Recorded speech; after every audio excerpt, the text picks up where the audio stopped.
I leaned down and kissed him. In my eyes, a man who could conjure up the feast laid out on our dining table was just as amazing. We sat down to eat, and I asked casually, "So, what did you get up to today, baby?" Nathan paused for a beat, a fork halfway to his mouth, then smiled. "Oh, watered the plants, did a deep clean of the bathroom. Then I started prepping for dinner. See? My perfect, gentle husband." I couldn't resist. I snuggled closer, wrapping my arms around his waist and whispering in his ear, "Dinner's over. Ready for dessert?" He scooped me up without a word and carried me to the bedroom. But just as his fingers started working on the buttons of my shirt, he froze. "You said you were working late," he said, his voice suddenly tight. "Does working late now involve getting a man's tie stuffed in your pocket?" My eyes widened as he pulled a wrinkled silk tie from my coat pocket, the murder weapon I'd used to strangle my target 2 hours ago. Nathan held me, tears streaming down his face. "What did I do wrong?" he choked out. "Why would you need someone else? Is his cooking better than mine? Is he better in bed? Is it because I don't have a job? I have savings, Anya, a lot. It's all yours.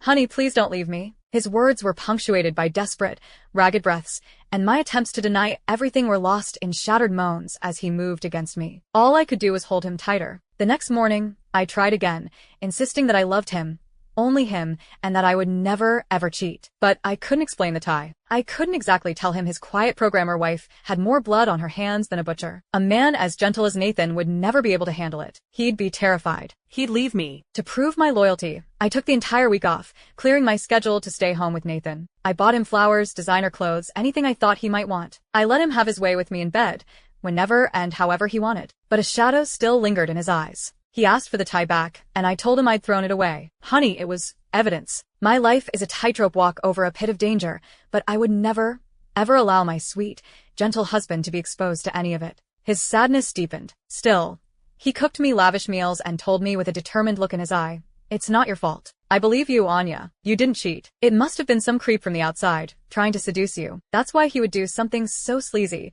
putting his tie in your pocket." I latched onto the excuse. "You're right, baby. It was definitely my creepy coworker, but he has no chance. I can't stand those cold, robotic tech guys. I only love you. You're so gentle. You make me want to protect you." Nathan's hand, which had been struggling with a can of tomatoes, suddenly stilled. "Honey." He handed the can and the opener to me. "I can't get it. Can you help me?" I popped the lid open with a simple twist of my wrist. He gazed at me with that familiar look of adoration and love, his long lashes casting soft shadows on his cheeks. I came up behind him and wrapped my arms around his torso. My head only reached his shoulder, but in these moments, I could feel his complete reliance on me. I kissed his shoulder blade, filled with a fierce, protective love. "If I ever did cheat," I whispered, "you could beat the hell out of me and then divorce me." I felt him smile against my cheek. His voice was